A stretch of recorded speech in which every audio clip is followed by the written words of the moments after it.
Graça e paz, meus queridos, bom dia. Aqui quem está falando é o professor Mateus. Hoje nós vamos expor os Salmos 64, 65, 66 e o Salmo 67. O Salmo 64 é atribuído a Davi e é considerado um salmo de lamentação, súplica por proteção contra os inimigos e proteção de pessoas maliciosas. O salmista descreve os ataques e conspirações dos ímpios e busca refúgio em Deus. Alguns estudiosos não concordam que esse salmo pertença a Davi, mas há um grande consenso que sim. O resumo desse salmo é que é uma súplica a Deus para a proteção contra os ataques e intrigas dos ímpios.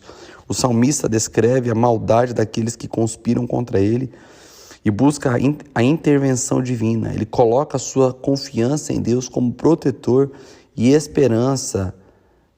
E a esperança e espera que a justiça prevaleça sobre os seus inimigos. Os versos, por exemplo, como o verso 1 e 2 do 64 diz assim: Ouve, ó Deus, a minha voz, na minha queixa, guarda a minha vida do temor do inimigo, esconde-me no secreto do conselho dos maus e do tumulto dos que praticam a iniquidade. O verso 10 vai dizer assim: O justo se alegrará no Senhor e confiará nele, e todos os retos de coração se gloriarão. O 65 também é atribuído a Davi e vai dizer que o Salmo 65 é um hino de louvor e adoração a Deus pela sua bondade, poder, fidelidade. Davi reconhece a soberania de Deus sobre a criação e agradece pelas bênçãos da terra fértil, da proteção divina.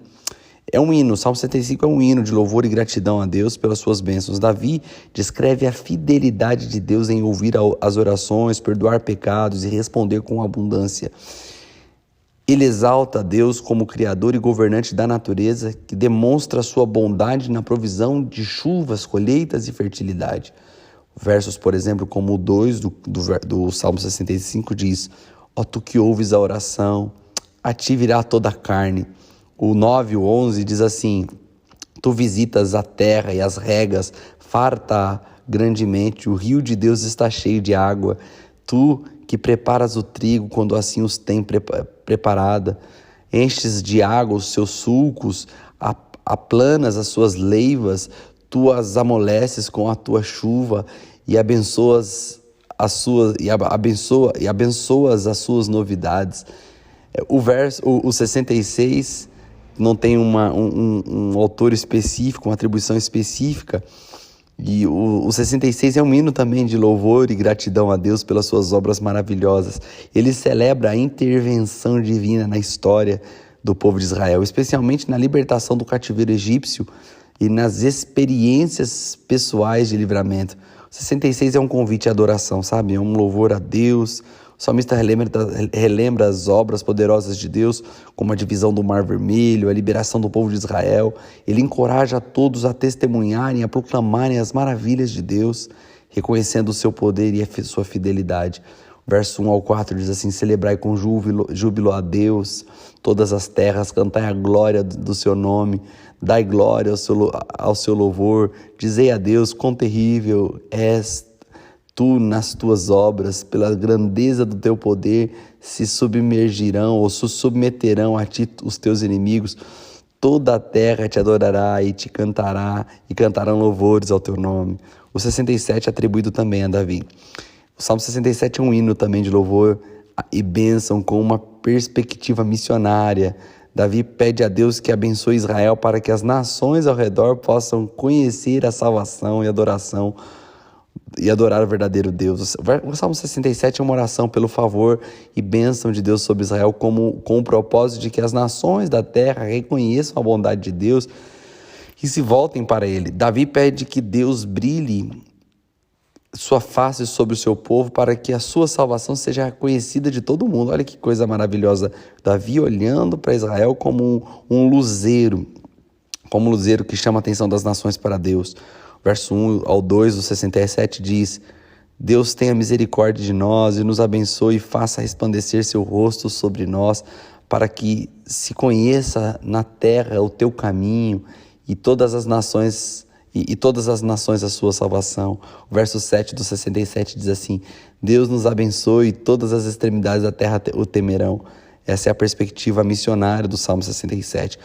Separei algumas porções hoje, diferente dos outros dias. De novo, né? Eu fiz isso no início, depois eu não fiz mais, mas hoje eu vou fazer.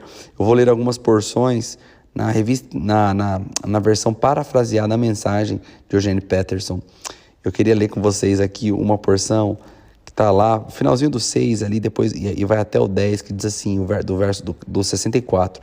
Dizem uns aos outros, ninguém vai conseguir nos pegar. Praticamos o crime perfeito, mas há alguém que soluciona o mistério no porão do escuro do coração. O Deus do arco e da flecha atira. Eles caem de dor, caem de cara no chão, à vista da multidão que se alegra. Todos presenciam a cena. Os feitos de Deus são o assunto na cidade. Seja feliz, meu povo. Busque refúgio no eterno. Povo justo e bom, faça do louvor a sua roupa. Essa eu gosto muito da versão parafraseada da mensagem. Ela traz uma perspectiva bem diferente. Por exemplo, no 65 aqui, olha a versão, como ela vai trazer. Do verso 2 ao 8. Cedo ou tarde, chegamos todos à tua porta, carregados de culpa. Quanto aos nossos pecados, que são muitos, tu mesmo te livras deles de uma vez por todas.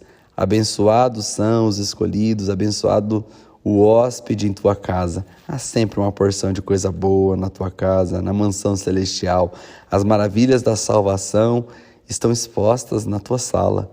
Tu que domas a terra e controla os mares e os oceanos, tu que fendes as montanhas e as colinas, que acalma as tempestades, o ímpeto das ondas e o tumulto das multidões. De todos os lugares, eles chegarão a ti e ficarão encantados, maravilhados. O amanhecer e o anoitecer se revezam, chamando, venham, o adorem. Glória a Deus, queridos, por isso. Olha o 66 aqui, a porção do verso 5 e 6. Observe as maravilhas de Deus. Eles não são de tirar o fôlego. Ele converteu o mar em terra seca e os viajantes atravessaram o rio a pé. Ora, não seria esse um bom motivo para cantar? Então, lá no 65, falando que o amanhecer e o entardecer é um convite de Deus para adoração. O 66, o verso 5 e 6, é dizer que o povo ter passado o rio a pé é um convite para que nós pudéssemos cantar. E lá no final do 67, ele vai dizer assim, marca-nos com tua bênção, ó Deus, o nosso Deus. Sim, marca-nos com tua bênção, que seja honrado nos quatro cantos da terra.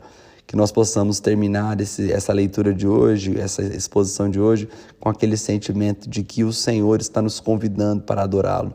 O nosso amanhecer é um convite para adoração, o nosso entardecer é um convite para adoração.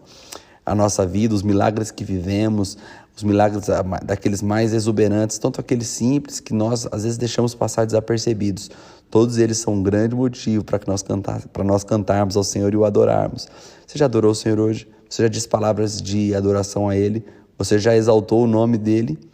Aproveite, tira um minutinho agora, faça isso, adore, engrandeça o nome dEle e convide Ele para participar de todos os seus pensamentos, de todas as suas decisões nesse dia e que sua vida, o seu modo de viver, seja uma canção bem afinada para o Senhor, que o adore, que o engrandeça e que mais, que a sua adoração, o seu estilo de vida seja um convite para que os outros o adorem e até mesmo aqueles que não o conhecem possam desejar conhecer o Senhor, porque olharam para você hoje e você foi como uma luz resplandecente que apontou para Cristo. Que Deus te abençoe e que você tenha um lindo dia.